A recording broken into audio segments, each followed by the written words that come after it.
राधे राधे दोस्तों, कैसे आप सब। मैं बिल्कुल ठीक हूँ। राधा की संसार में आप सभी का स्वागत है। दोस्तों, आज मैं एक नया वीडियो लेकर के आप लोगों के पास आई हूँ। बहुत अच्छा टॉपिक है। इस टॉपिक में आप लोग जानते हैं कि मेरा चैनल भक्ति वाला चैनल है और इसमें हम भक्ति रिलेटेड वीडियो ही डालते रहती हूँ।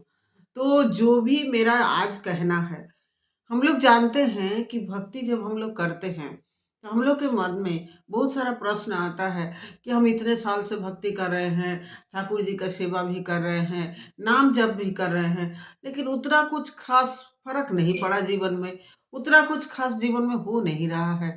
ऐसा कुछ कुछ प्रश्न आता है। कभी कभी मन बेचैन हो जाता है, कभी कभी लगता है मेरे से कुछ होने वाला है नहीं। घर संसार के लोगों को भी हम कभी कभी माने ये भक्ति जो करते हैं, इतना ठाकुर जी का नाम जप करने में या सेवा करने में, जो भी हम पैसा खर्चा करते हैं या जो भी हम शरीर से नाम जप, मन से नाम जप करते हैं, इसमें मेरा मतलब परिवार के लोग भी मेरे ऊपर बहुत ज़्यादा रुष्ट हो जाते हैं, क्योंकि परिवार अगर भक्तिमय नहीं होगा तो परिवार भी रुष्ट हो जाते हैं। ये प्रॉब्लम किसी को भी हो सकता है, नारी पुरुष सबके बोल रहे हैं बात हम, किसी को भी हो सकता है। परिवार अगर भक्तिमय पूरा नहीं है तो आपका भक्ति जब भगवान के ऊपर माना आपका जो टाइम है ज़्यादा आप भगवान के लिए खर्चा करेंगे, मतलब पूजा रूम साफ सफाई करना, भगवान के विग्रह को सजाना, अपना पैसा खर्चा करके भगवान के विग्रह को सजाने के लिए जो भी ज़रूरत होता है आइटम सब खरीदना, सब करना, समय ज़्यादा व्यतीत करना, तो फिर आपके परिवार के लोगों को लगेगा ये लोग तो मुझे टाइम देता ही नहीं है। कभी कभी आपको लगेगा हम इतना हम करते हैं लेकिन फिर भी मुझे कुछ उतना मिल नहीं रहा है। तो कुछ कुछ गलती हम लोग से हो जाता है। जो हम लोग होता है ना कि आप सब कुछ कर रहे हैं लेकिन एक विशेष पार्ट जो है वो अगर आप नहीं करते हैं तो फिर आपका भक्ति उतना ज़्यादा फलीभूत नहीं होता है जो आप नहीं कर पाते।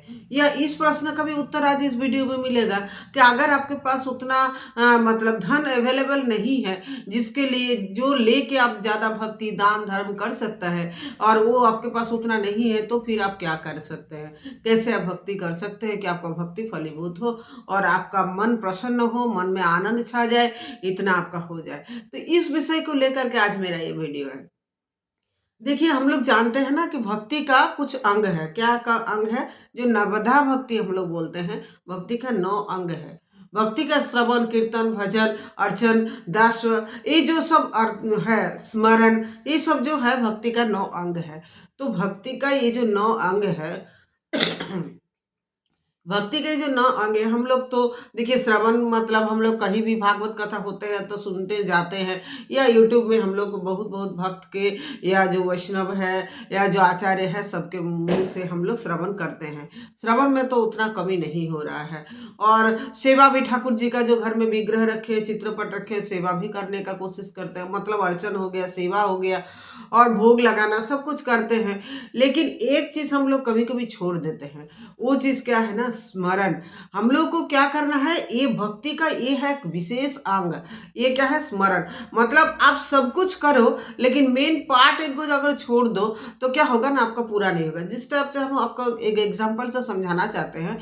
आप अगर एग्जाम देने हॉल में पहुंचे, आप प्रश्न पत्र लिए और प्रश्न पत्र में लिखा है कि ए से लेकर के जो डी तक प्रश्न है, ए बी सी डी, 4 जो मतलब भाग है। ए में 3 क्वेश्चन है, बी भाग में 3 क्वेश्चन है, सी भाग में 3 क्वेश्चन है, डी भाग में 3 क्वेश्चन है।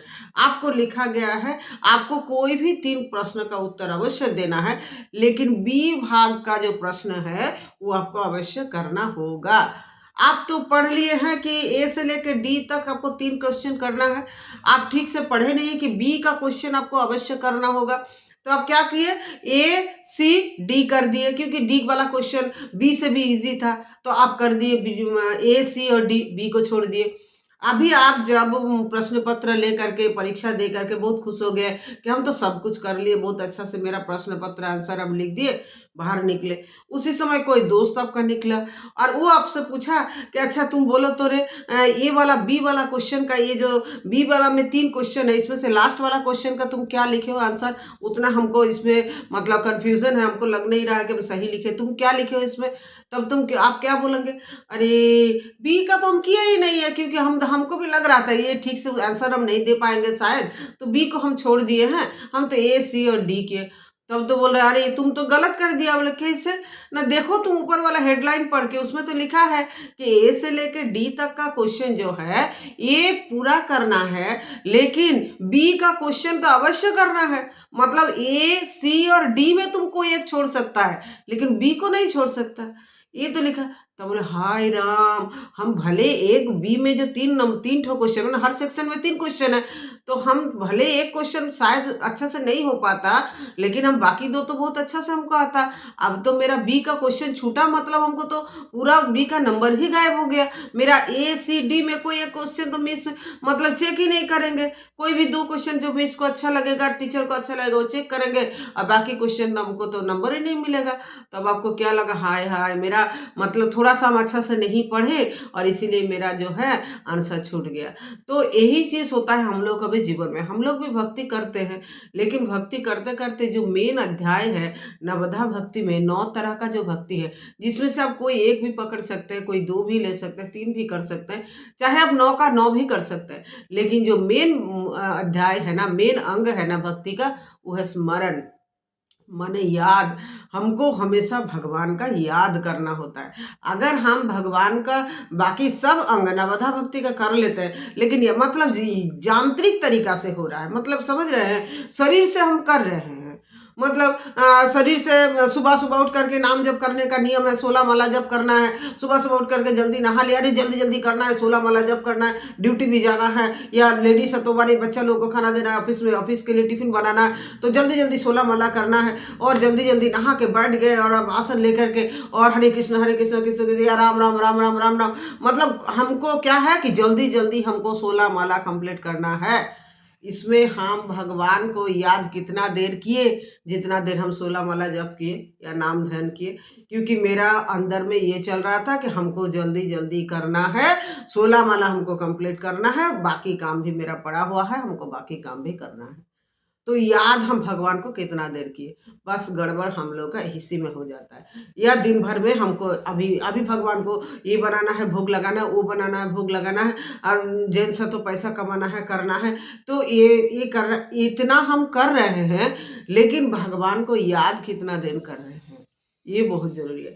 अगर मेरा पूरा दिन का दिनचर्या मतलब 24 घंटा में मेरा भगवान के पास बैठने के लिए बस केवल मात्र 10 मिनट या 5 मिनट ही समय होता है, लेकिन बाकी पूरा 24 घंटा खाली हम यही सोचते हैं, मेरा राम, मेरे राम, मेरे राम, राम को सोच रहे हैं, भगवान हे कृष्ण, हे शिव, ऐसा बार बार सोच रहे हैं, मन उनका छवि आपको याद में हमेशा घूम रहा है। आप सो रहे हैं, जाग रहे हैं, घूम रहे हैं, खा रहे हैं, कर रहे हैं, कुछ भी कर रहे हैं, लेकिन उनका याद आपका याद से जा नहीं रहा है। तो वो वाला भक्ति भगवान को ज़्यादा पसंद है।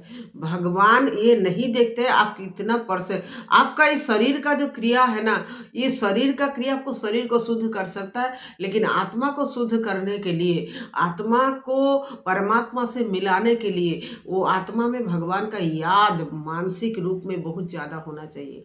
भले आपके पास एक पैसा नहीं होगा, शायद शायद आपके पास पैसा का तंगी है, तकलीफ है, और परिवार में उतना ज़्यादा आप खर्चा नहीं कर पाते हैं, क्योंकि ये धर्म करने में, पूजा पाठ करने में भी बहुत खर्चा होता है, आप नहीं कर पाते हैं। तो उस समय आपको क्या करना है, एक अंग भक्ति का जो है वो पकड़ लेना है, वो स्मरण भक्ति। और स्मरण मतलब याद, भगवान को हमेशा याद, इसमें इसमें पैसा भी नहीं लगता।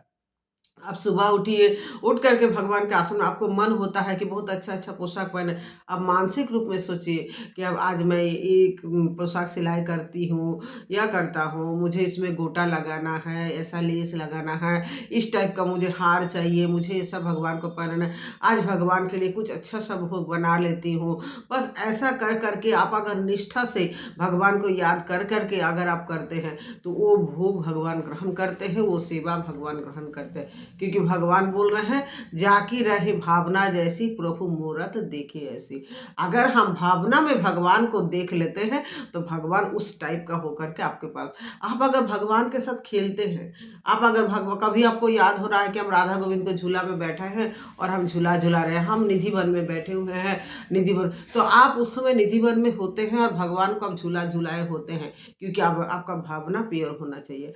आपका भावना में अगर भगवान को आप रख लेते हैं, और स्मरण में भगवान हमेशा आपका हृदय में मन डोलायमान है। आप अगर हमें एक पल के लिए भी भगवान को नहीं भूलते हैं तो इससे ज़्यादा अच्छा भक्ति और कुछ नहीं हो सकता। ये है भक्ति का प्रधान अंग, और ये करने से आप जरूर परमात्मा तक पहुँचेंगे।